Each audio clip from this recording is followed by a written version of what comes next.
Jake Knapp is the inventor of the design sprint and the New York Times bestselling author of the book Sprint. He's also the co-founder of Character, a venture fund for early stage startups. How and why did you start using Miro? I came from this position of thinking, I don't want to be doing stuff online, to thinking now when I do a sprint in person with a company, it's like, we're going to use Miro, even though we're all in the same room, because that's a better way for us to get this work done. As an investor, we're basically investing in their ability to solve problems. We're saying, we think this group of people is going to be able to solve a problem in a really great way and create value by doing it. And actually, you need to give people the tools that can help them make decisions, help them collaborate, help them visualize and see things in a different way. And Miro does all those things. So to me, at least as an investor, I'm thinking, give the team the tools that are going to help them think, that are going to make the most, brighten their skills as smart folks. And Miro is at the top of that list. Welcome into The Verge, a show which covers the Baltimore Orioles minor leagues. The Verge is part of BSL Radio. Baltimore Sports and Life is dedicated to analysis and discussion on the Orioles, Baltimore Ravens, and the University of Maryland. The site has a team of writers providing coverage of those teams and houses live streaming content weekly. Join the conversations at the message board, like BSL on Facebook, and follow BSL on Twitter.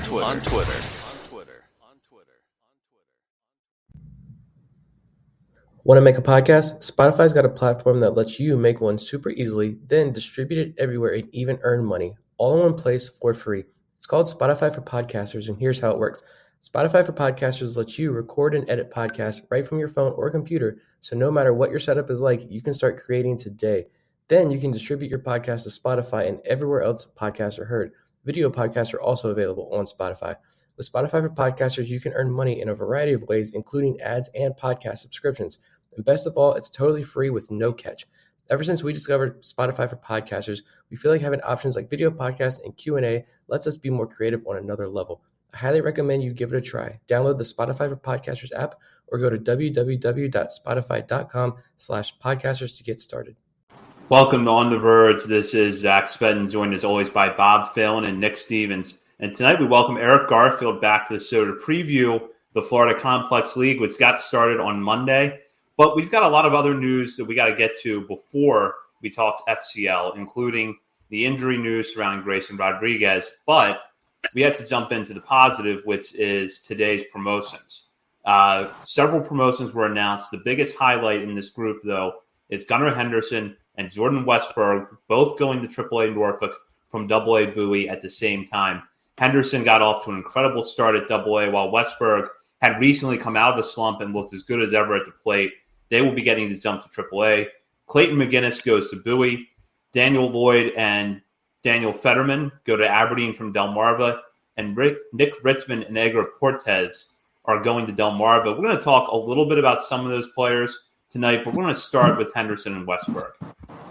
We had talked recently about those two players, with Henderson, how good he has been, and with Westberg, how the Orioles should stay the course. Whatever their plan was for him at the start of the year, they should absolutely stick with it, because that slump was what it was, a slump. He bounced back. He looked good. Absolutely, I think, deserving of the promotion. And Eric, I'll let you start with this just so we can introduce you here, your reaction to today's news. I remember when I watched Gunnar. First of all, hi, fellas. Happy Monday. I remember when I watched Gunnar in his rookie league season down here in Sarasota, and I just kept going back because my thought was, when Oriole fans see this guy, even his 1-for-5s are very exciting. You watch him move in the field, he's a different kind of athlete. So I'm not surprised that it's happened, and I'm not surprised that it's happened this quickly. He is a great player. He's a great hitter. He's a great mover in the field. So it's time for him to get tested against the best in the minors, even at 20 years old. Yeah, I'm only surprised that he's being promoted this week. Like, that's the only shocking thing for me, because I thought for sure it was going to be last week. But then you look at this monster week he had, and like, it's very clear that Gunnar Henderson was not going to slow down anytime soon. Like, when you thought the walk rate was going to cool off, or that 452 on base percentage in almost 50 games, that's absurd. Like, when you thought he was going to cool off, it would just ramp back up. So yeah, I mean, he's a 20-year-old in AAA going up against guys who are going to be almost 5 years older than him at this point. Like, and I'm not anticipating a call up anytime soon. I'm not looking ahead to that, but I'm just going to say that we still got like 4 months of the minor league season. So he's still got plenty of time to prove his stuff at AAA and see what we got. But yeah, and Westberg too. I said a couple weeks ago, I think that Westberg, if there's one guy in the system that I'm not betting against, or I have zero worries about when he's in the middle of a slump, it's Westberg, just based on the way every coach and all of his teammates talk about him. That's a guy that you don't want to, you're not going to doubt even during a slump. So it's great that both of these guys are up. And for me, the biggest thing with Gunnar, though, is the plate discipline. Like, who does that? Who increases plate discipline that much so quickly at that age against such advanced competition? But for me, honestly, and Eric kind of touched on that, it's the defense improvements from Gunnar, how solid he is in the field. That stood out to me even more, which is really impressive, I think. Yeah, they tried to wait as long as possible to promote him to AAA, and he just was not having it. He had a great week last week. He was in my red hot column, or whatever I call it, for the Down on the Farm article, and he'll be on there again this week, because he almost hit 500 and hit with the power. He only had 1 walk this past week and 7 strikeouts, which for him is easily his worst week of the season, but it didn't matter when you're hitting over 400 with power. And yeah, he looks great in the field. I'm wondering how many players are younger than him in AAA right now in all of baseball. It's pretty sensational. So it'll be exciting to see him adjust to that and see what he can do from there. But Jordan Westberg, yeah, I'm with you guys 100%. We were never in doubt when he was slumping that he would break out of it, and he inevitably did. He just is such a professional hitter. If there's one guy who I do think could make it up to the big leagues by August, maybe once the calendar creeps over to September and you get those extra 2 roster spots, I think Westberg could get up there this year. I think Henderson, they probably try to wait unless he just keeps hitting like this for the rest of the way. I think they try to wait for him for 2023, but it'd be exciting to see Westberg come up at the end of the year, and both well-deserved promotions, and just makes AAA, which Norfolk was starting to look like a little bit of a normal AAA team there for a second, and now I'm glad we're back to having these top prospects. I have a friend that works for Altoona in the video department, and I talked to him today. He gave the assessment, and I don't want to interrupt the conversation, but he was watching Gunnar and evaluating him in the field, and he said the word that comes to mind with his defensive prowess is reflexes. He has faster reflexes than people standing next to him, and it's obvious to see when he makes a play that someone next to him can't make the exact same way. So it's time. There's so much going right for him. He really should be challenged against a higher level. Yeah, I agree. And I'm going to touch on Westberg for a minute here, just to kind of put it in the context of what we've been talking about with the slump. Somewhere like after, I want to say like around week 2, week 3, Westberg went into a slump, ended the month of April, really cold. That carried over into May a little bit, but he actually ended the month hitting 289 with an 866 OPS and 101 plate appearances across the month of May. And that's right about where I think you would expect him to be going back to AA. So I think he's right where he should be development-wise, and the Orioles are making the right move, bringing him up now, let him get challenged a little bit against AAA pitching, and continue to work him around defensively the way that you have, because I think it's clear that with the way the Orioles infield is stacked up, not just this year, but probably next year too, you're going to have flexibility to put him at 3 spots, one of 3 spots, maybe even play him at those 3 spots. So I think that if you can continue to move him around a little bit, they should do that. Yeah. And like, I know a lot of people want to be like, is Gunnar Henderson, it's in our mentions all the time, is Gunnar Henderson going to play shortstop? Is he a third baseman? Are they going to have to move him to the outfield? Same with Westberg. Is he a second baseman? Is he a third baseman? Like, I'm not even concerned about that at this point, because both those guys can play all 3 positions so well that it doesn't matter where they play. I think they're going to be standout. I guess the only thing with Gunnar, and there was the comment I saw pop up there earlier, but the one thing you can nitpick, yeah, there you go, Simkin Tribute's comment. The only thing you can nitpick, all right, Gunnar versus lefties, a 147 batting average, 502 OPS versus an 1168 OPS versus righties. Any concern there, or he's a 20-year-old kid, and look at what else he's done? You're not worried yet. Yeah, exactly. To me, it's like, how many lefties has he faced in his professional career or even in his high school career? I think it's just, look how quickly he adjusted to this new approach at the plate. Look how quickly he's adjusted in the field. Just let him see lefties, and if he can continue to hit righties the way he has, just absolutely raked against them. If he can just even be average against lefties, then it's another level. Yeah, only 34 at bats. Sorry. Right. Not enough exposure to really know. Even it's too small a sample size to make any true determination right now. So I guess what they're saying is when they promote him, hey, we're going to let you see even more and even better lefties at AAA. So we'll see what that happens. I might have taken you up on, do you want to nitpick that his low OPS and his low average? But I'm not the Orioles. They know more than me. They know more than us. So I'm with you guys. I bet he's going to do a little bit better than expected against lefties at a higher level. He's that good. And I bet he's going to be challenged a little bit more because I think with lefties at AAA, you're going to be facing better breaking stuff, probably better command. But I've tended to believe that platoon splits in the minor leagues really don't hold predictive value. There are some exceptions. Cedric Mullins is a very specific exception. That did hold predictive value, but that was because Cedric Mullins was not meant to be a switch hitter. And we learned that. With Gunnar, I think, he's probably going to get challenged more against AAA lefties. And it is going to be something you're going to see him take the lumps a little bit with. But this is as good of a test as you can give him to work through that and develop through that. And for someone who's 20 years old to be reaching AAA, if the platoon splits are the biggest worry, that is a huge success. Because last year, this time, it was the strikeouts that were the worry. Now it's the platoon splits.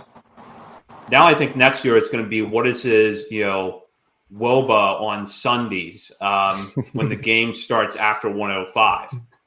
Probably pretty good. Yeah, it's probably pretty good. I bet you he's looking forward to the challenge. I mean, you're going to see refined pitching at AAA. Yeah, you might see some 4A pitchers, but like Justin Ramsey talked about when he came on, those guys, they know how to pitch. They have the experience, even if, they're not good enough to consistently get major leaguers out. They're going to be the best pitching that he's probably ever faced, at least the most refined pitching. So he seems like a guy that's up for a challenge. And no matter what happens, I think he's going to go in the offseason and probably try to find as many lefties as he can to throw batting practice to him every single day over the offseason. And it's just exciting. Stowers, Westberg, and Gunnar Henderson back to back in a lineup. That's pretty cool. Before we move on from this discussion, any thoughts on the other names getting promoted? Clayton McGinnis is a guy that we've talked about a little bit as really one of the stalwarts at the back end of that Aberdeen bullpen. The promotion for him to Bowie is absolutely deserving. I'm going to highlight him. I'll just tell you now, he's going to be my player in the final segment when we get there later on. But any thoughts on him or the other players that were moved up today? Like you said, you're going to talk about McGinnis. I think that's awesome for him. He definitely deserved that. He's the older guy, so let's see what he can do against AA. But the only unique thing that I saw on the transaction page that Edgar Portis was promoted to Delmarva, but he pitched today in the FCL. So I don't know what all that was about, but I don't know if, Eric, you have any clarity into that. But I don't. I saw that, and I didn't know. I heard that he got promoted when you ran it down at the beginning of the show, which was kind of surprising because he pitched in the middle today. He was the second of three pitchers. But he was the guy I wanted to touch on. As far as like non-Matt Harvey or non-Carter Ballmer pitches down here, he was the one who had the best right-handed strikeout stuff, especially to righties. So it's certainly it's not a surprise, and he would have helped the rookie league rotation a lot. But I think this is a guy that's going to be able to have decent strikeout and strikeout per nine numbers at a level above rookie. I've talked to him about it. He's ready to roll, and he's been ready to roll for a while. I kind of was not thinking he would spend the whole rookie league in Sarasota, so they just bumped him up at the beginning. Good for him. Yeah, I'm wondering if today just happened to be like his, side session day, so they get him a couple innings in there, and then he'll come up and start a game maybe in the middle of the week, or at least get some innings. But I want to talk about Cameron Bishop. I'm going to talk about him later. Cameron Bishop and Morgan McSweeney, they got promoted. I think it was a day or two before today, but I think those two guys are kind of sleepers that could potentially make major league debuts this year, especially Bishop. If the starting pitching options continue to dwindle a little bit, I feel like he's an underrated guy. They sent him to the AFL. when he has his changeup working, it's working pretty well. He might be a guy that could be what we expected Zach Lothar to be before the last year or so. Yeah. And he's got velo too. He throws 95. He can hit 95, 96 miles an hour, which is kind of surprising. But yeah, definitely not a nobody. He's always been kind of a sleeper. If you look back at some of his, especially early numbers in A-ball and stuff, they're surprisingly really, really good. But he was a guy anybody talked about early on in his career. So good to see him in AAA. Yeah, good to see him there because I think that he would have been there. He absolutely would have been there last year if he had not gotten hurt. And he was someone that I was kind of had my eye on early in the season because he was at AA, but he was one of those players that probably would have been a level higher had it not been for the pandemic taking away a year. And lefty could throw strikes, as Nick said, can get the fastball up a little bit, especially in short stretches. I thought he may have actually gotten a shot at the big leagues late last year if he had been able to stay healthy just because of the nature of the 2021 Orioles. But now I'm wondering, could the 2022 Orioles use a little bit of help in that area? Never hurts to have an extra arm. Not enough pitching. Well, and that's probably a good way to segue, as good of a way as we're going to get to segue into the news about Grayson Rodriguez. Rodriguez was pulled from his outing last week at Norfolk after a pitch that appeared to be a fastball registered at 89 miles per hour on the Harbor Park gun. There was a lot of stress going around Birdland when he was pulled, and the news was not great, though, for reasons we're going to get into in a minute. Not as bad as I think was initially feared. He's down with a grade 2 lat strain. Could miss the rest of the season, though that is uncertain at this point. But regardless, it's looking like he's going to miss several months, and it could, at the very least, put the major league debut in 2022 in jeopardy, which is a shame because of how close Rodriguez was. And when I first heard the news about it being a lat strain that could shut him down for a while, yeah, I was a little upset. I was counting on seeing Rodriguez at Camden Yards sometime in the next couple of weeks, perhaps as early as Tuesday or Wednesday. But you get further away from it. It's not the elbow. It's not the shoulder. And he's still in line to be a big part of the Major League rotation in 2023. So I'm okay now, but I want to check on the rest of you, starting with Bob. Yeah, it was a scary moment there. Definitely holding your breath, refreshing Twitter as often as you possibly can. Andy Koska, shout out to him. He's been excellent on Twitter and just in general with the Baltimore Sun, keeping us updated. He kind of gave me too much of a breath of fresh air, or sigh of relief, I should say, when he said it was just heat cramps or indicated that that's what he had heard. Yeah. And it turns out to be a little bit worse, but still, like you said, it's not anything that should affect him long term. It's a back muscle. It's going to shut him down for a couple months, but it's not his shoulder. It's not his elbow, which is the most important. I can talk good today. Important. And it just sucks because he was probably one healthy out away from making his major league debut. Just a shame. But look, he found his stuff. He was killing it in AAA. At least now, when he's healthy, he can come straight up to the major leagues, whether that's the end of this year or if we're out of spring training next year. We were never going to compete this year, but still would have been nice to see him get those, innings under his belt, try to get adjusted as quick as possible as we try to become more competitive in 2023. Yeah, I think Eric made good points before we came on the air that I think you could go over those again for the crowd. But real quick, my only thought is that I just think the timing was brutal because you can't convince me that he was not the planned starter for Tuesday or Wednesday against Chicago. I honestly feel like he was going to get one of those starts. So yeah, it's a little disappointing, but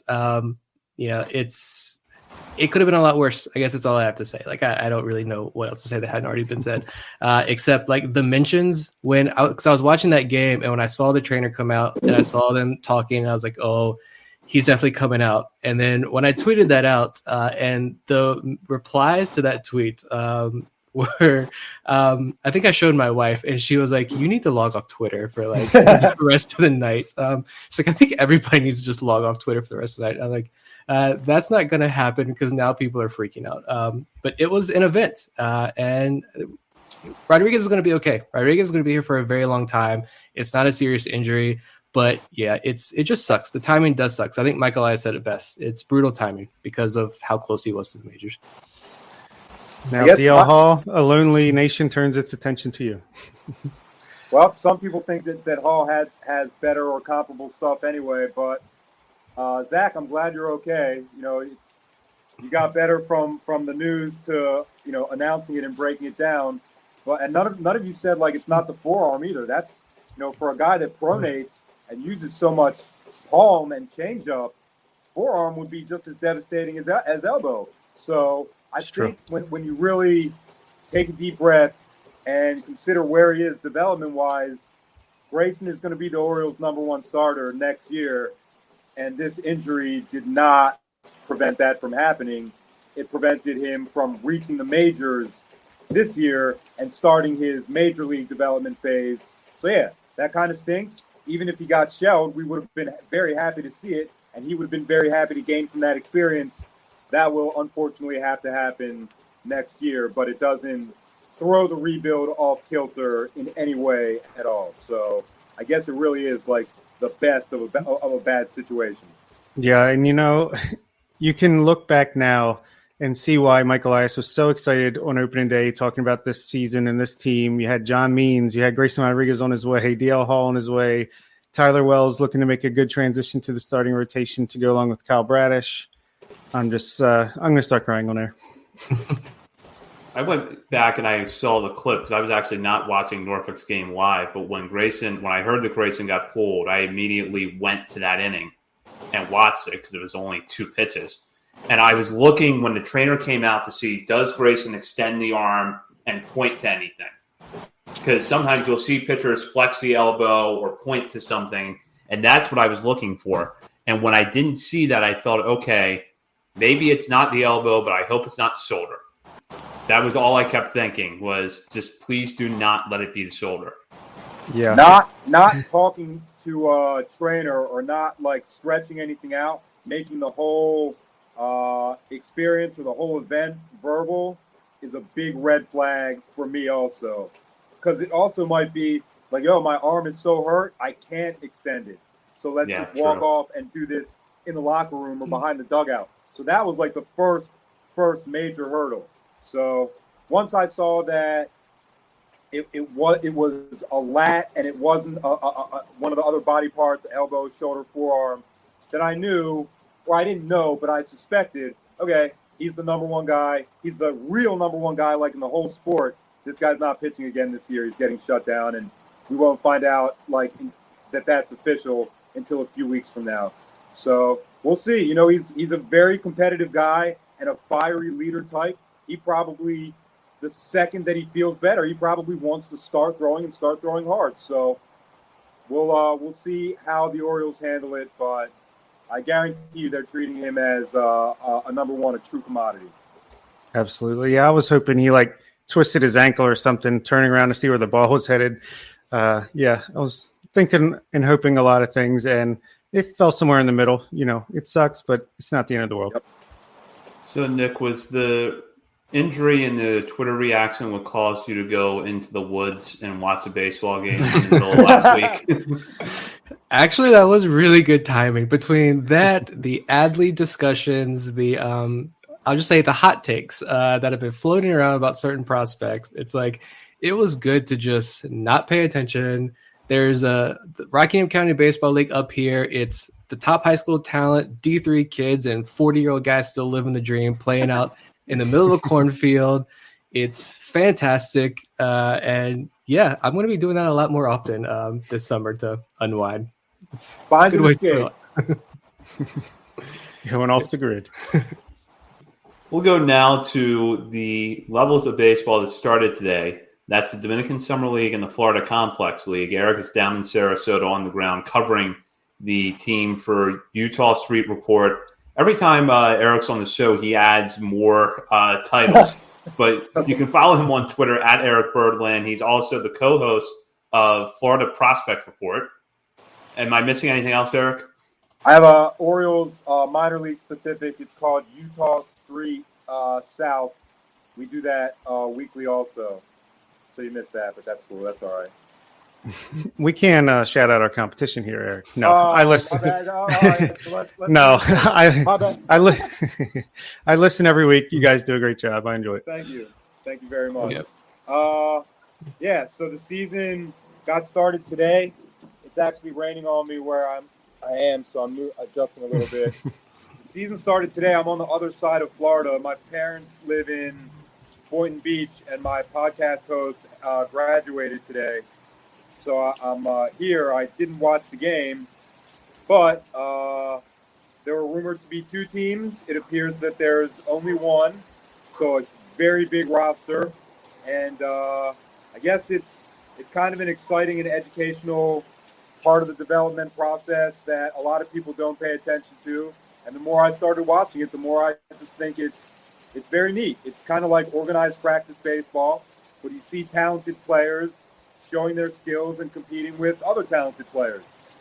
So I missed today, and I'll be back. I have something to do before I get back, but I will be back very soon to watch the Rookie League season in Sarasota. Hopefully, it stops raining before around noon tomorrow, so we can get some more box scores to look at. Right. Well, it's Florida. You never know. Before we take a deeper dive into this, Bob just reminded me we like to shout out our new patrons every week on the show. As a lot of our listeners know, we have a Patreon community, and I'm going to turn that over to Bob to welcome our new members.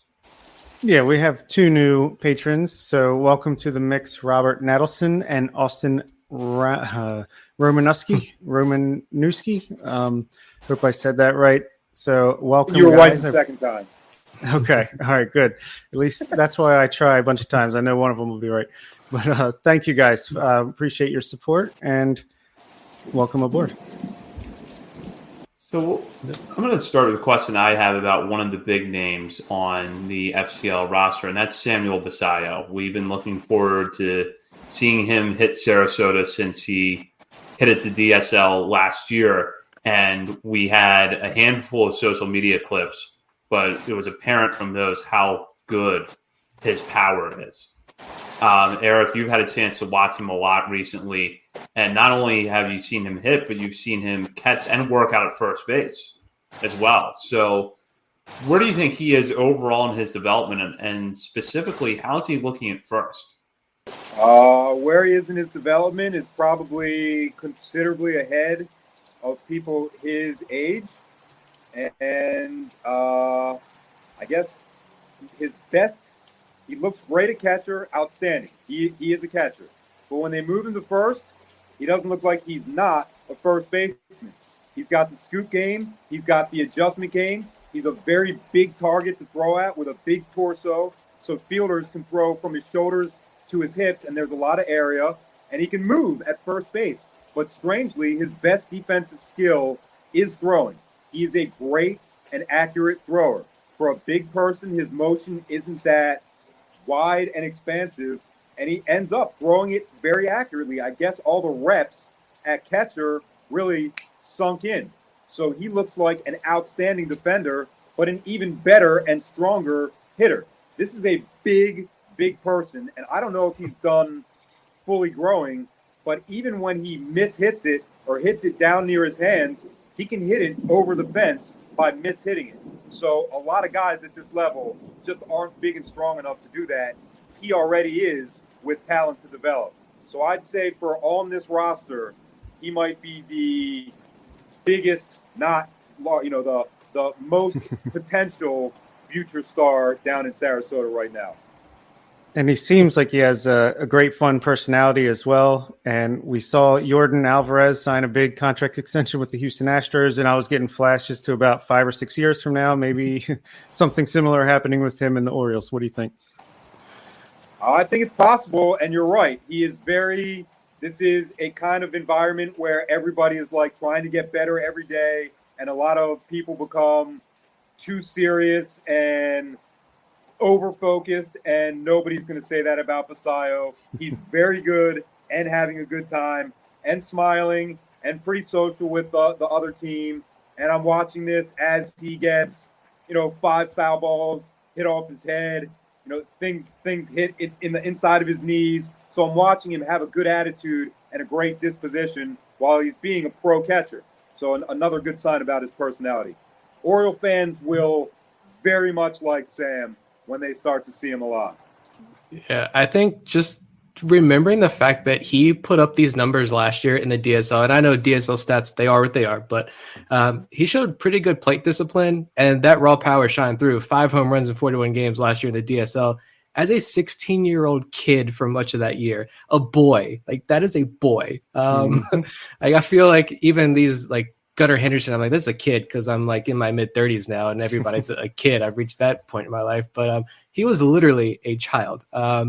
But yeah, and I love that video that you posted where he gets hit in the back and just dramatically falls. And I just feel like that was that. And just, you know, a lot of the other like dancing videos and stuff, I feel like that whole atmosphere down there in Sarasota is, like you mentioned, they all know like this is their way out. They are all working towards their dream of being big leaguers. And there's a lot of work to do and it's serious. But at the same time, it feels like there's this environment down there where these guys are allowed to just be themselves and have some fun because it is baseball at the end of the day. And yeah, I think that it looks like it's going a long way with a lot of these kids. But don't forget what Mike Elias said on your show, on your interview. We kind of like to let these guys be themselves and discover who themselves are. This is the very beginning of that, but they're doing it in cleats with gloves and Orioles uniforms. So I've asked you guys, but, you know, so many guys, so many fans would be very, very positively surprised to watch this educational aspect. It's like baseball first grade, but some of the first graders are really good. That's pretty good, yeah. Kevin Guerrero is a new name and seems like a name on the rise. Got him in the trade with the Marlins over the offseason or early spring training when Tanner Scott and Cole Saucer were sent to Miami with Antonio Velez, Yaqui Ramirez, and a draft pick coming along with him. How much have you seen of him, and what are your impressions so far? Well, he has not been an everyday player the whole time he's been here, and I don't know if he's really to that level yet. I don't want to say the onboarding is still going on, but there are a couple players ahead of him, and it's competition. So he's not in the top 3 outfield competition. I don't think it's because of a lack of skill or talent at all. He needs to refine things. His swing gets a little uppercutish even at the beginning of a game, even at the beginning of an at-bat. He's shown more proficiency covering the power alleys in the outfield. He's the kind of strider that when you watch a ball and you think, oh, that's a sure double, nobody's catching it, he's just there. So I can see why scouts really trust him as a defender and want to see what his development will bring. Offensively, he's not behind, but, you know, hitting as good as Steven Acevedo or Elio Prado, it's just not a simple thing. You don't just wake up and do it. So Guerrero I like a lot, and I think he's going to be a keeper, but he's got to get the Orioles way down very soon. And I think that's a priority for him and for the coaching staff. He did go 0 for 2 today with 2 walks, so at least got on base 50%. That'll get going. I'll take that. You mentioned the name Steven Acevedo, and that's a name I wanted to bring up because you didn't take him on your fantasy team. I gotta go back. We gotta look at those results. And we should review that. But yeah, he got 2 hits today, including a double, drove a run in. He's a guy who there's a lot of hype a couple of years ago, and then ever since then, you know, the pandemic, last year trying to get back in the groove in Sarasota, the hype seemed to kind of die down a little bit. The numbers aren't great, but again, when you're looking at those low-level numbers, like you miss out 99% of the story. And I feel like, Eric, you're the perfect person to fill in this full story here with Acevedo, because I feel like with Acevedo, you know, he's still just 19 years old. And it looks like he moves well. He's a big kid. He's a power bat. And this could be someone who it clicks for him this year. And we see him in Delmarva, because I imagine he's a guy who, as long as he comes out of the gates hot, he could be in Delmarva within the next couple of weeks or months. I think so. When you talk about speed, I know he has the green light. I know it because I watch him use it, and he usually gets in. He's a hands-first slider. He doesn't slide with his feet, but he almost always steals early in the count. So he's a little bit, for a tall guy and a kind of a long strider, he's a little bit faster. He's the guy that's going to benefit when the bases get incrementally bigger next year. But he's got the green light. I know that. I can't say for sure. He's a very loud cheerer. You always hear him. At the beginning of the season, after March, you could hear a lot of harshness and hoarseness in his throat. So I think he slumped at the beginning of this year because he was sick. I'm not going to claim I know what disease it was or sickness or anything like that, but I don't think he was at optimal health. Now he is, and he's driving the ball. He's hitting the ball. He's been warm since the back half of April. But driving the ball far and high, I don't think it's come as much as the coaching staff and the organization wants. He's hitting a lot. His average is very high. His on-base percentage is good. So he's getting the ball in play away from fielders. But is he driving it to the wall or over it for doubles or taters? Probably not enough. I have seen coaches say to him, he's happy he's coming off the field, and a coach will be like, yo, hit it up. You know, we're glad for that RBI. We're glad for the single, but get it in the air. So I think as his body has changed since he's been in the organization, that part of it is positive, but he needs that last little bit of strength to drive the ball. I wouldn't be surprised if Delmarva called him up very soon. I think he could hit there. But again, you want slugging percentage numbers from a guy who has loft potential like that. So I hate to say it. It's not a criticism of his game or anything like that. I think a lot of people are waiting for him to drive the ball with a little bit more authority. Yeah, he is 6'4", so he's a big dude. You know the potential is there, and we know this organization is all about doing damage. We've heard that a lot on this show, so let's hope he can get there. And hey, you got to start somewhere. At least he's hitting the ball. Now let's work on driving it. Let's move it up, right? The player that's down there now that first caught our attention last summer in the Dominican Summer League was Anderson De Los Santos. And I think what stood out to us was the fact that even in the short season environment like the Dominican Summer League, when you have a 17-year-old that's walking that much and showing that kind of plate discipline, it seems like something you could build from. So you've had a chance to see De Los Santos a little bit. Is there some breakout potential there? Absolutely. And he'll either swing at the first pitch and drive it, between second and short, or he'll wait out the at-bat and see if he can get to first by walking. So I'd rather see a little bit more of B than A, but this is just a kid who is learning. And I'm watching a lot of learning with him. He has periods of sustained success, and then a dribbler will mess him up at third base and he can't field it or he doesn't field it cleanly, and it takes him out for 2 or 3 games where he's a little less focused on at-bats or a little less aware in the field and he's looking elsewhere. So he really he's down here for baseball maturity more than anything else.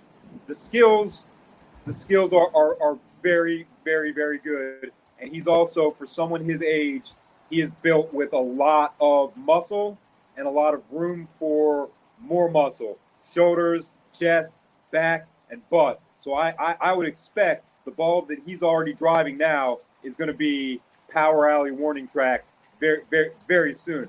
Another thing, when you're paying attention to the demeanor and the personality, every mistake he makes or every bobble or mishandle in the field, same emotion.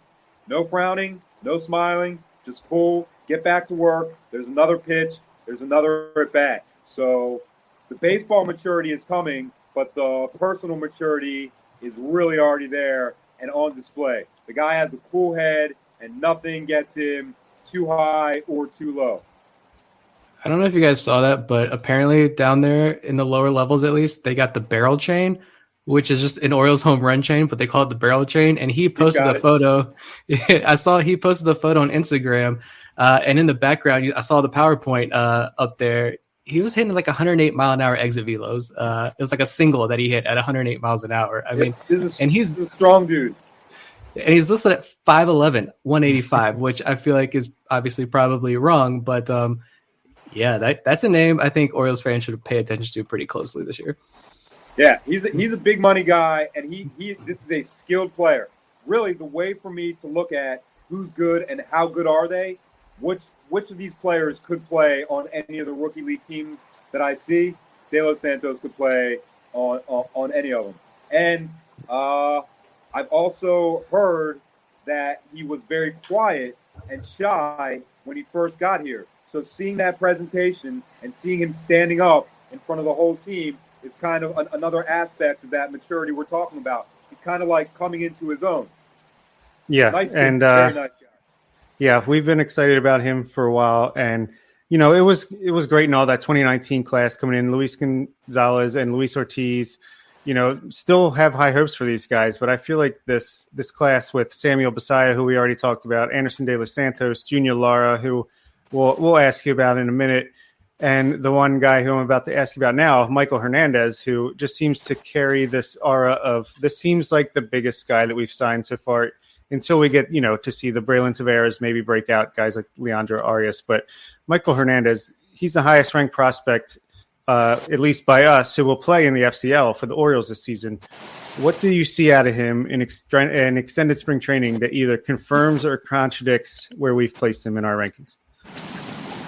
Well, when I saw him for minicamp this summer, I might have remarked to one of you guys, I think that I'm looking like at a skateboarder waiting for his mom to pick him up, like outside the mall. He's just so tall and skinny. Now, that is not the case. He's still tall, but he's muscular across his shoulders and all the way up through his legs. So this guy doesn't miss leg day, and he hasn't in like 4 months. So he's getting bigger, but his movements are very refined.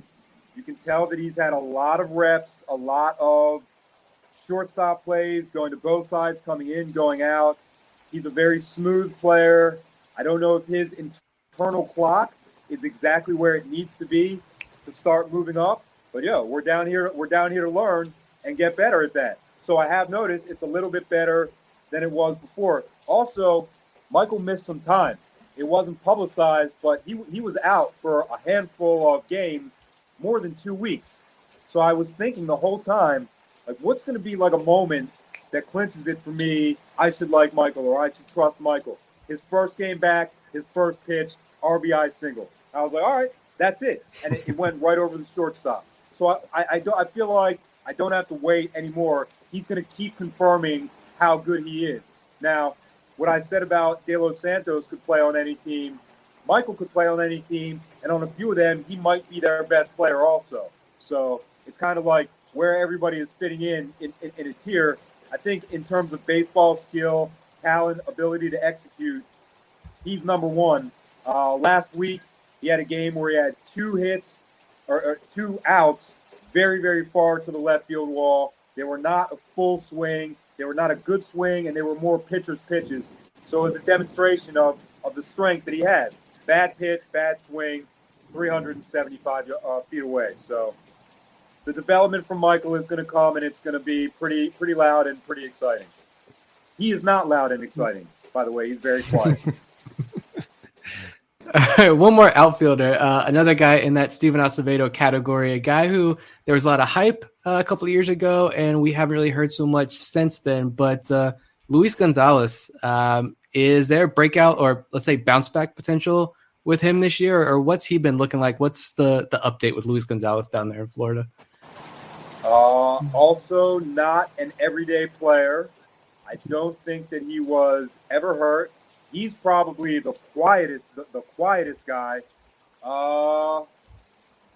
Breakout potential, I don't know, but bounce back to be an everyday type, I would be confident in that. He doesn't do anything wrong in the field. He's another guy. He's tall, long strider, and gets to the ball faster than you would think, and has an outstanding and accurate arm. When it comes to offense, his at-bats are usually, when I looked at my notes, they're usually a lot faster than you want them to be. He's not seeing things the way that a coach would want a hitter to see things, and that hasn't happened yet. So I have a feeling that's why he's not an everyday player, like a true rotational guy.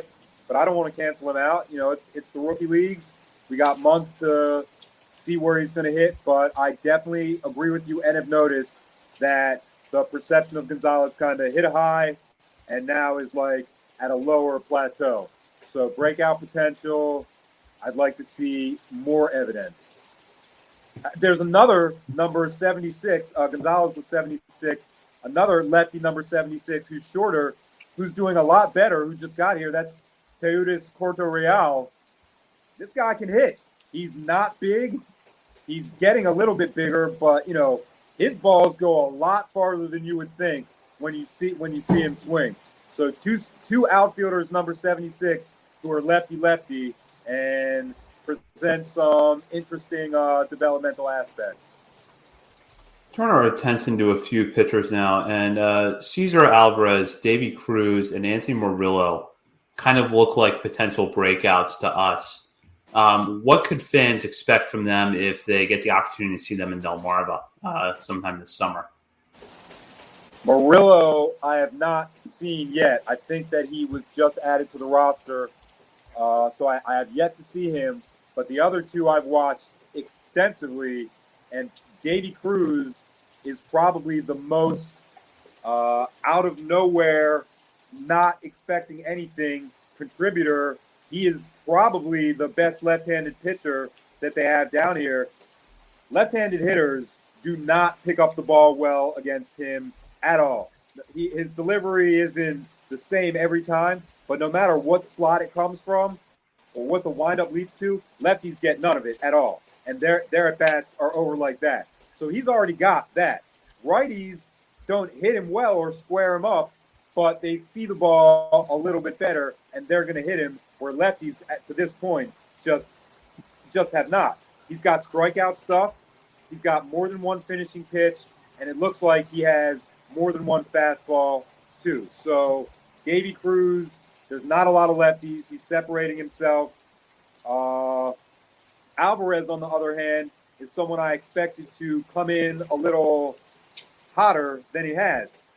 His arsenal is really off speed, change-up based, and he throws stuff in the dirt. He's trying to get guys to chase, and I don't think that the stuff is enticing just yet to where that they're going to chase 3 times per at bat. Alvarez is a guy that has changed his body a lot since he's been over here. I talked to him about his exercise program, and it's a lot of legs. So his legs are getting a lot stronger, but the velocity hasn't snapped up like commensurate. So he's still trying that off-speed stuff. Some of his appearances are okay, but a few of the appearances have lasted pretty long and enabled other teams to rally, and he'll get to 3-ball. You know, it's rookie league issue. You get to a 3-ball count, and you can't get out of it. And then it happens again. And then it happens again. So Alvarez is learning on the fly, but his off-speed stuff and the breaking stuff that backs it up, it'll play. So I expect him to find a point where it all clicks. It might not be this season. It might be next year. But he'll get to Delmarva's rotation by some point. And at least with Davey Cruz, if it doesn't work out on the mound, he can always play shortstop for the Tampa Bay Rays and later on with the Baltimore Orioles. We know you love Miguel Padilla. You know, you're always tweeting about Miguel Padilla. He's your boy. We know that. Will the trade return from the Astros be able to translate his obviously excellent stuff into results this season? Well, I don't know. I like him a lot, and his breaking ball is the best that I've seen in person in a very long time. The game where I was at, the scrimmage last week, where it was raining and I saw Kjerstad get his hit, I'm watching Miguel's curveball through the rain from center field, 600 feet away, and I saw it stop and change planes twice. So this guy has got breaking ball stuff, and he's got more than one. He's got the little break slider, and he's got the huge break true curve. So I haven't seen a lot of effective heat play off of that. But if I had a breaking ball stuff like that, I'd spin every single pitch. And so he kind of does that, and he's learning, is this going to be a route to success for me to throw 80, 90% breaking balls and just have the heat set that up? Sometimes it's yes, and he throws 4 pitches to every single hitter, and sometimes it's no. So right now I'd say he's in the middle of the road. I love him because of his breaking ball. I was surprised when they took away his starts and made him a reliever, but he's been a very effective change of pace type reliever, and I really like him in that role. And as an athlete, he's embraced that role. His family came from Venezuela to watch him throw in the middle of a rookie league game, and he did pretty well. So Padilla is a guy that instantly earned my attention and hasn't given me a reason to stop paying attention to him yet. I really love that breaking ball stuff. Love it. Going back to the hitters, though, another guy we know you're a big fan of, and I've become a massive fan of. I want to see this guy succeed so bad. Frederick Bencosme.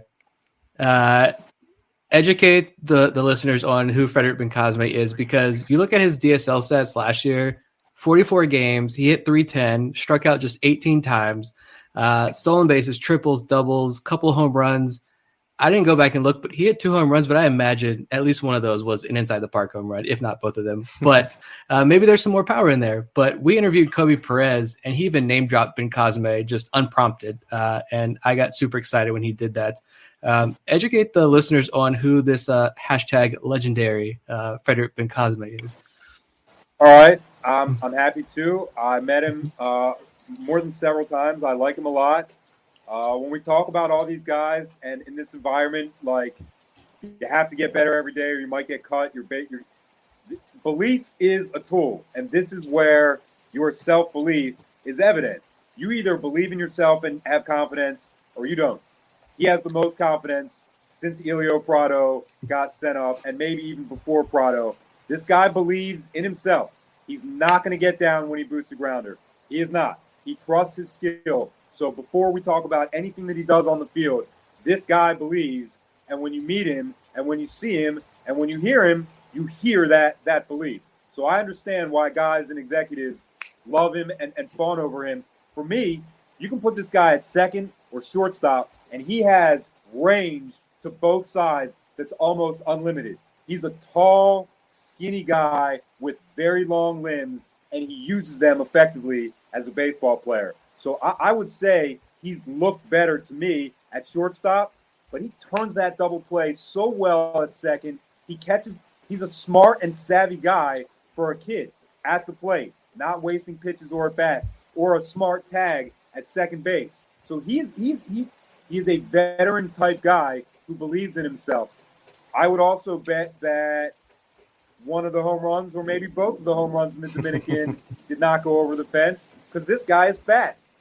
He turns at first base and burns into second very, very instinctively. So all the baseball skill is on display. Offense, defense, athleticism, self-confidence.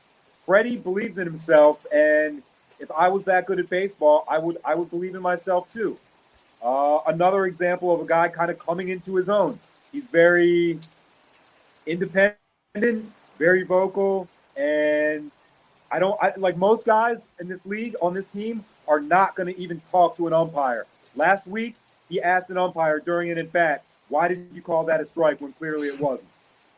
So, it's not – he's just not afraid of what's going to happen to him on a baseball field. And the more you watch guys like that, the more you want to support and see good things happen to that. So I like his skill, but I like the guy a lot too.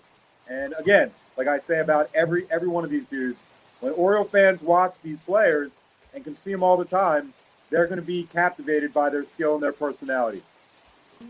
I'm glad to hear the report on his defense, because that's not something we've had the opportunity to really see firsthand. Obviously, we're on video, but what has stood out time and time again is that left-handed swing.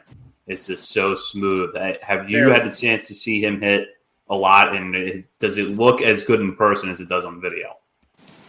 It looks great, but really, in person, it's better when you see the quality of pitch that he's offering at as opposed to the ones that he's just spitting on. So it's another way to look at him as a veteran. He doesn't swing at garbage. He's waiting. He's evaluating. He's very happy to walk. He's the kind of guy, he will fake a bunt just to frustrate the pitcher. Then he'll fake it again just because he saw that it worked. Like, these are things that most young teenage baseball players don't even think about. He's using them as effective strategy just like that. He's batted everywhere from first to seventh, so he's versatile all the way around. I would think that he is going to use this rookie league season to kind of come on the scene and show people that aren't me how good he is and how good at every part of baseball he is. What about, I know this guy's a favorite of Bob's. What about Junior Lara? What's the story with him? An outfielder. We've talked about a couple outfielders already.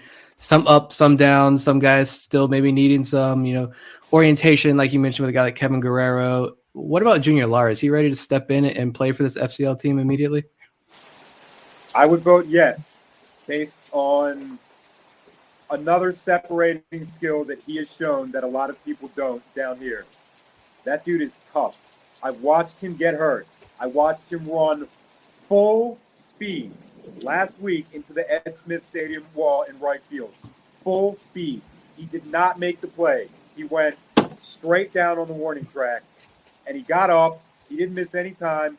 The next game he was in, and I even said to him, like, I tried to say it in Spanish, like, yo, you did not hurt your shoulder? He just gave me a look like, lineup is out. I need to be in it.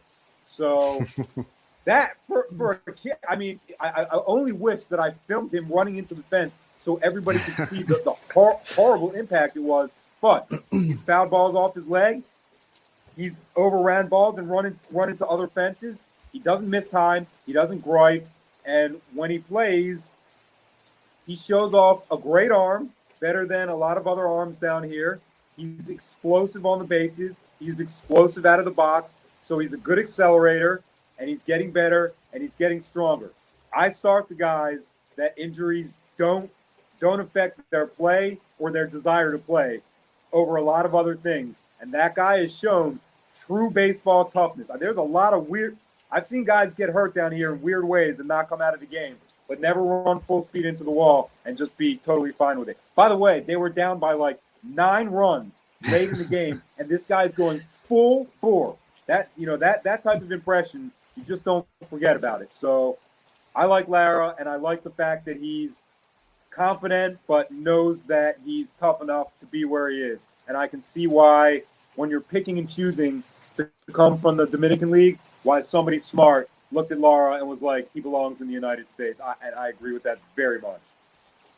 Looking at a couple of infielders now, Aerovale Castillo and Wolfie Cruz, do you see them as possible dark horses? I do. Castillo especially. I just met him for the first time 2 weeks ago, and a couple of his relatives have gotten in touch with me to brag about him and tell me about him. He's listed as a shortstop. He looks like he has the build of a corner, and he's only played at first since I've seen him. He doesn't have the scoop skills like Basayo or like Angel Herrera, but I think that his first job is hitting and being an offensive player, not like a DH type, but he just, as a teenager, he might not have his position down, set in stone, but he is a hitter. The first day that I saw him, I remember looking on the roster, like, who is 74? And before I realized it's Rubio Castillo, his home run had already gone out to left field. So another neat first impression. The other guy, Rolfie Cruz, I have not seen him play extensively. I saw him get a couple starts at Pirate City as an infielder. He's been used more as like a pinch runner type. And that's kind of strange because I don't think he's especially fast. So if we're looking at like dark horses and those two, I would pick Castillo above Cruz based on opportunity and playing time. Good question.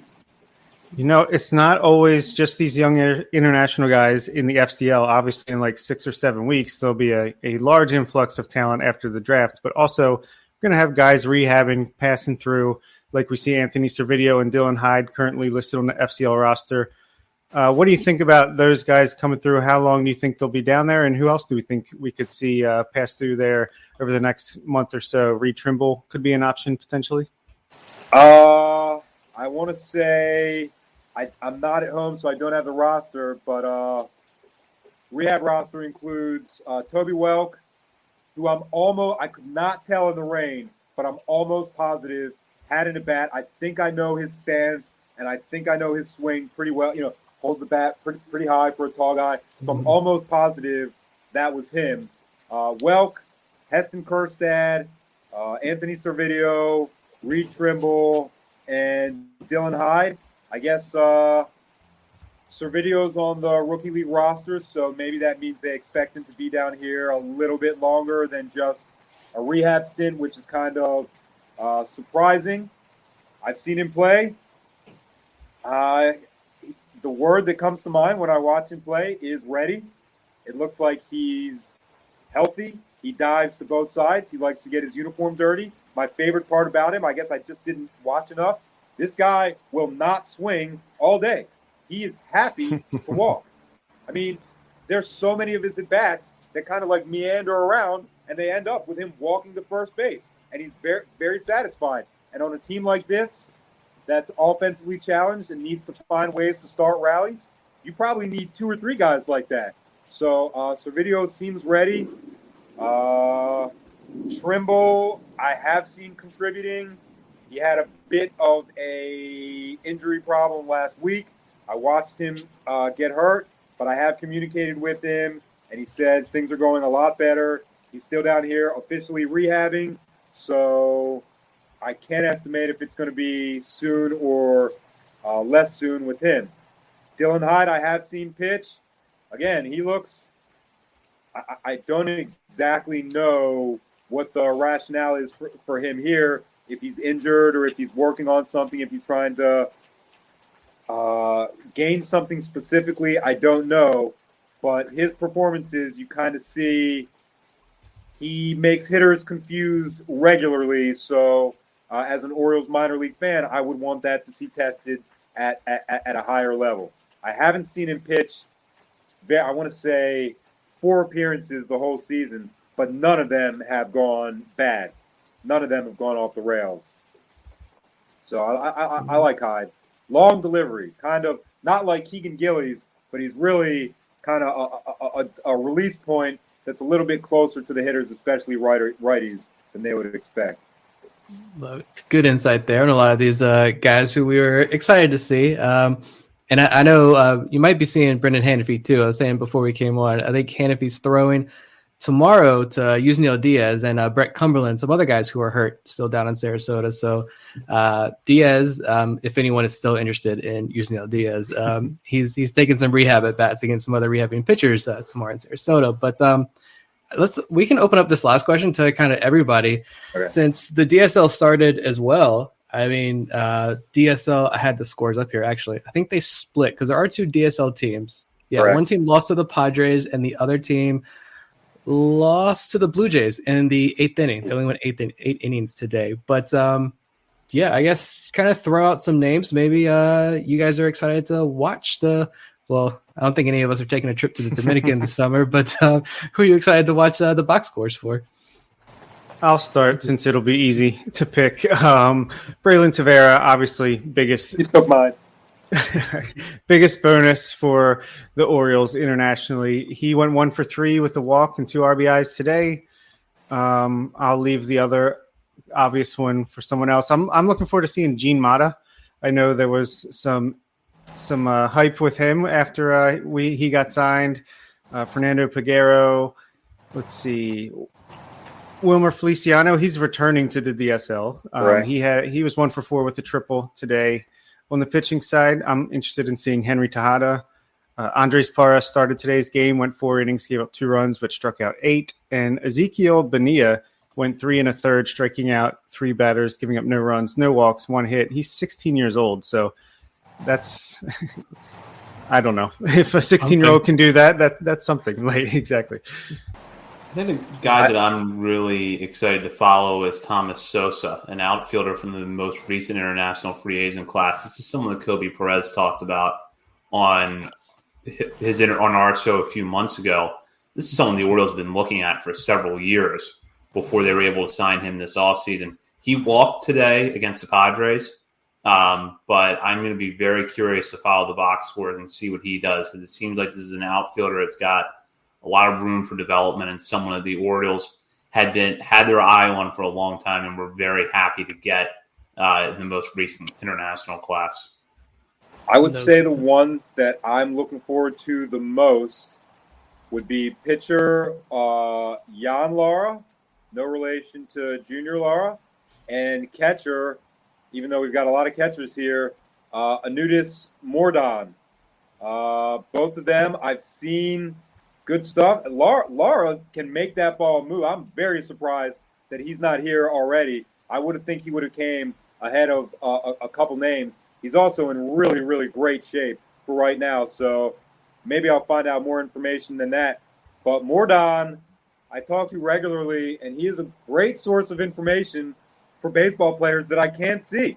He's given me a preview for so many guys, and that most of this information I share with all you. So every Oriole fan that likes the minors should follow and appreciate and want to see Anudis Mordon, the catcher, come to the United States. We've talked about it before. He thinks it could be this year, but if not this year, I think he's about to turn 18. So if not this year, then next year. But we should all thank Mordon for being a great source of information and tidbits and tips on all the players. And he's a catcher, so he tells me how the ball moves for different pitchers. Yeah, nobody mentioned Leandro Arias. I still want to know. We need Eric Longenhagen on. Still busy. Still trying to get him on the show. But I think Fangraphs had him, number 12 on their top? That was very high. Yeah, that's extremely high.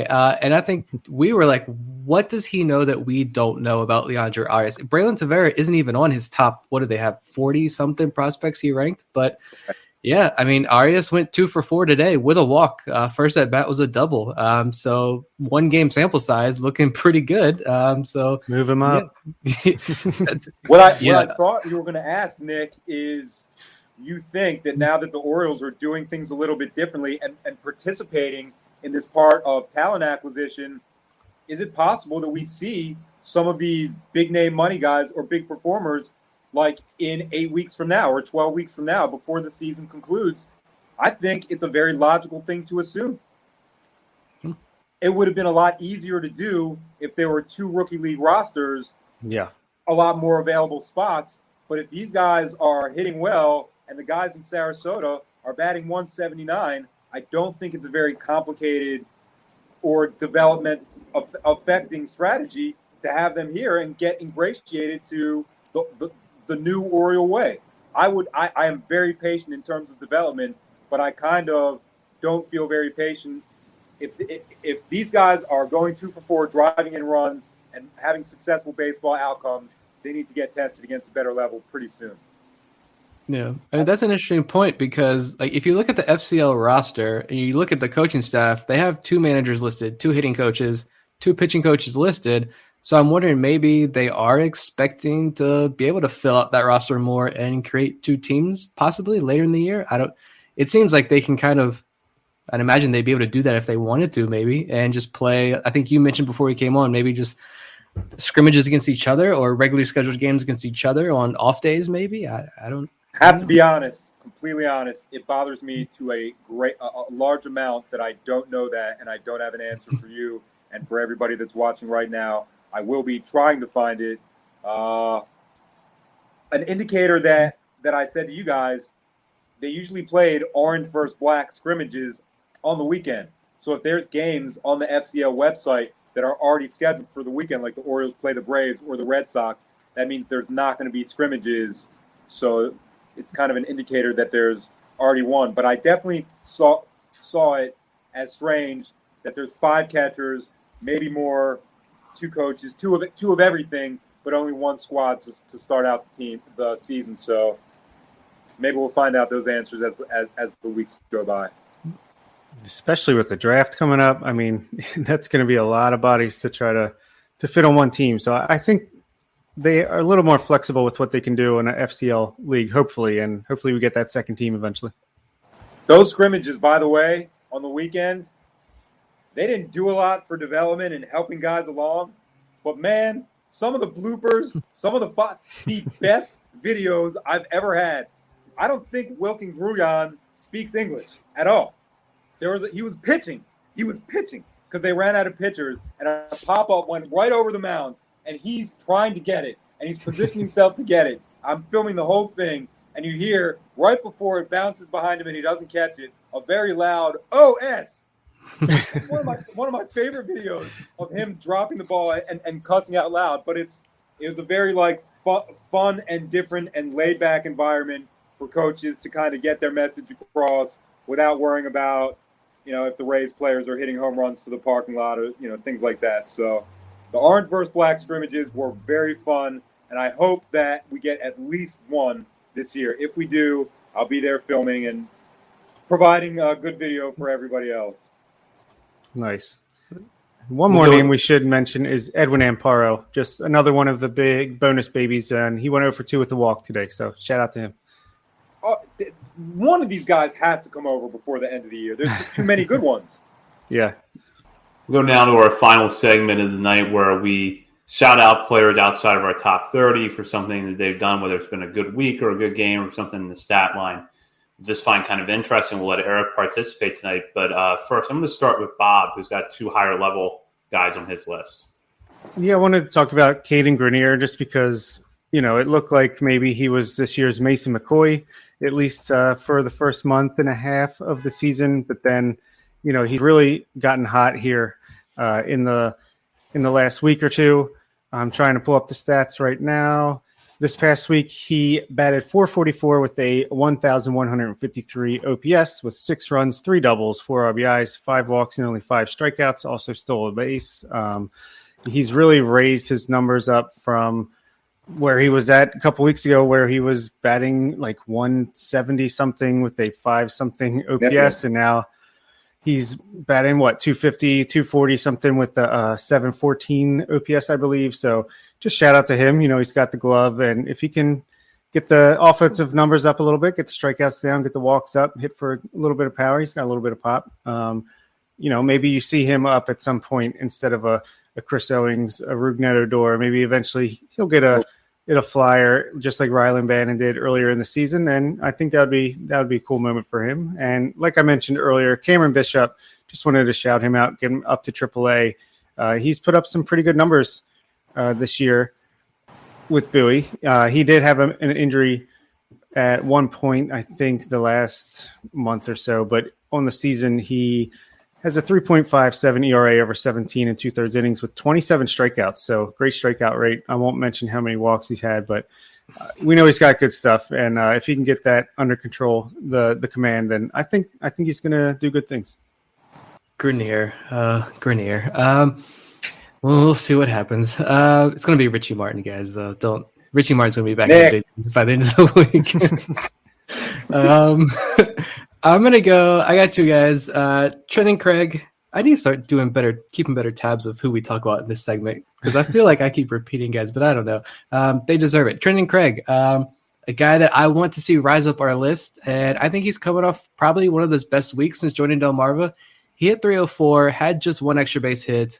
He did strike out, I think, 7 or 8 times while walking just once, but to see him collect 7 hits over the last week, I think is a good sight. And hopefully that's something that helps him settle in a bit and he can build off that moving forward. And Noah Denoyer is my pitcher. I'm going to put him in here every single week. Like 9 innings last week with Bowie, allowed just 1 run on 4 hits, 1 walk, 11 strikeouts. And I have his Bowie numbers since he was promoted to Bowie: a 2.25 ERA, 0.75 whip, 162 average against, 24 strikeouts, 4 walks. I mean, the guy throws 95, 96, big breaking ball. And I don't think he's one of these guys that's like fully baked or almost a fully baked prospect who's like, let's just refine some things and he is who he is. Yeah. I think there's still more projection there. Like there's very clearly, not physically, but in terms of like his stuff, the delivery, all of that, I think there is more there. And I think Noah Denoyer is a legitimate pitching prospect in the system that very few people are talking about. Yeah, it's one of those guys where like every time we talk to a Matt Blood or anyone in this organization, you hear him talk, Noah Denoyer's name comes up. So clearly they're high on the guy, and we've seen why, because his numbers have been great the whole way. But now that he's in AA, where it seemed like they needed some arms with all the guys going on the IL, they brought him up. just like Griffin McLarty, I thought maybe, this is just a taste and then he might get sent back down. But no, he's taken that chance and he's run with it. Now that he's putting up these numbers that he's been putting up the whole way with even less walks at AA, and then he's firmly on the radar, just like Ryan Watson. It's like once you get to AA and you're performing like that, you're a guy.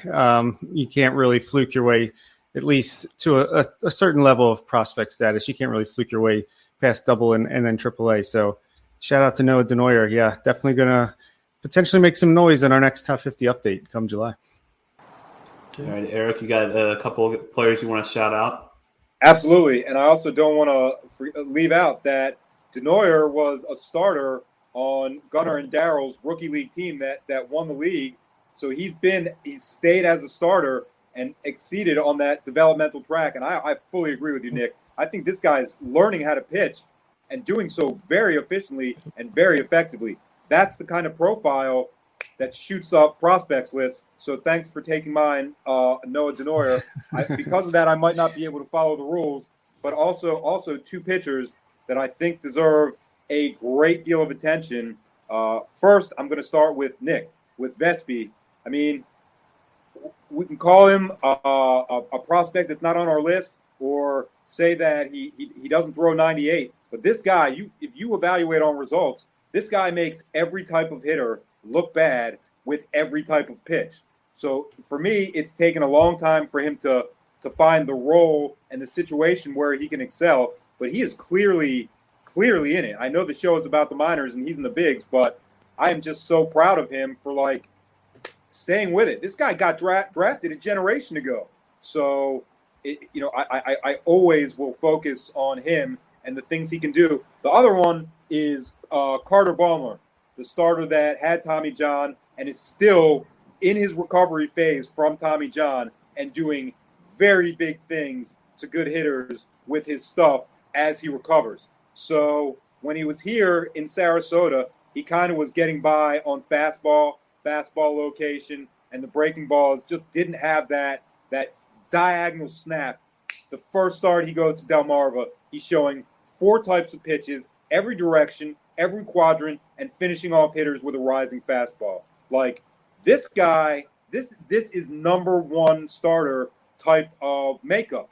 So he's very nice, and he was very calm and mature about it. But when he talked to me down here, he was like, my stuff is good. I should be gone.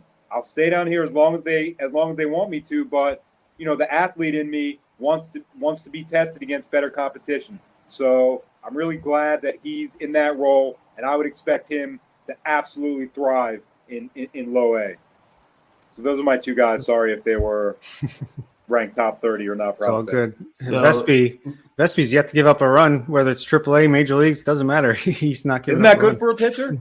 I guess it's okay, but if they put him back in Norfolk again, what are we gonna do? We've got options.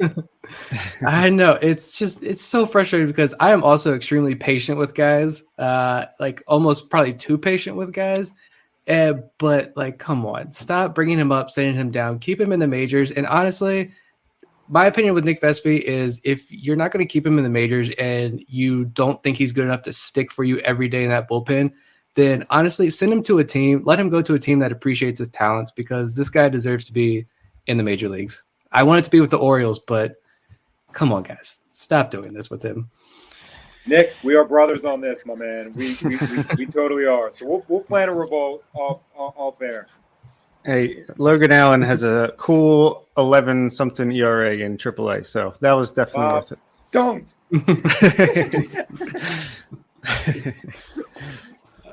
Wrapping this segment up, Frederick Bencosme is my pick for the hitter this week. He goes 2 for 4 in his FCL debut today. Everything Eric said about him not only confirmed some of the hopes that Bob, Nick, and myself had for Bencosme, but perhaps added them a little bit. Sounds like a guy that's very good defensively on both sides of the second base bag. Good plate approach, good left-handed swing. Look for him to break out this year. And then, said it earlier in the show, but I got to shout out Clayton McGinnis, who put together excellent work at Aberdeen to earn this promotion to AA Bowie. 18 to third innings pitched, had a .98 ERA with 6 saves. But here's the best part for me with McGinnis. 21 strikeouts to 4 walks. His numbers at Aberdeen last year overall were not that bad except for the walks. Walked 19 batters in 38 innings pitched. He got his command significantly under control this year and was a lot better cutting back the walks. He just needs to carry that up to Bowie now, but absolutely earned this promotion. And with that, Eric, I'll turn it back over to you. Our listeners, I think by and large now know your Twitter account at Eric Birdland. We know you're going to be tweeting out great content, but tell us what we got on the horizon there and where else you'll be working on Orioles content over this. I write at UtahStreetReport.com, so I try to have FCL information and evaluations up whenever I can. I'm going to write a couple things about the prospects on the other teams, the Rays, the Braves, the Pirates. Some of these guys are outstanding prospects and future stars, so it's really interesting. Guys like Junior Caminero, Shailen Polanco, Carlos Colmenares, any fan would love to read about or watch them. So I'll be watching the whole Rookie League season. I don't want to give it away, but I have a minor league road trip planned for sometime extremely soon. So I'll be doing that and covering that also. But other than that, podcast, write, and watch and post highlights and comment on your posted highlights. You can catch our posts and highlights over at Twitter at BSL and the Verge. Also, be sure to check out BaltimoreSportsAndLife.com. Bob and Nick both have new stories up on the site now. There's also a lot of excellent Ravens, Orioles, and college sports coverage there. Hop on the message board to join discussion with fellow readers of the site as well as contributors. Thank you to Eric Garfield for another excellent appearance on this show. For Thanks, Bob guys. Phelan and Nick Stevens, this is Zach Spedden. You've been listening to On the Verge. For the ones who get it done, the most important part is the one you need now. And the best partner is the one who can deliver. That's why millions of maintenance and repair pros trust Grainger, because we have professional-grade supplies for every industry, even hard-to-find products. And we have same-day pickup and next-day delivery on most orders. But most importantly, we have an unwavering commitment to help keep you up and running. Call, click Grainger.com, or just stop by. Grainger, for the ones who get it done. Jake Knapp is the inventor of the design sprint and the New York Times bestselling author of the book Sprint. He's also the co-founder of Character, a venture fund for early stage startups. How and why did you start using Miro? I came from this position of thinking, I don't want to be doing stuff online, to thinking now when I do a sprint in person with a company, it's like, we're going to use Miro, even though we're all in the same room, because that's a better way for us to get this work done. As an investor, we're basically investing in their ability to solve problems. We're saying, we think this group of people is going to be able to solve a problem in a really great way and create value by doing it. And actually, you need to give people the tools that can help them make decisions, help them collaborate, help them visualize and see things in a different way. And Miro does all those things. So to me, at least as an investor, I'm thinking, give the team the tools that are going to help them think, that are going to make the most, brighten their skills as smart folks. And Miro is at the top of that list for me.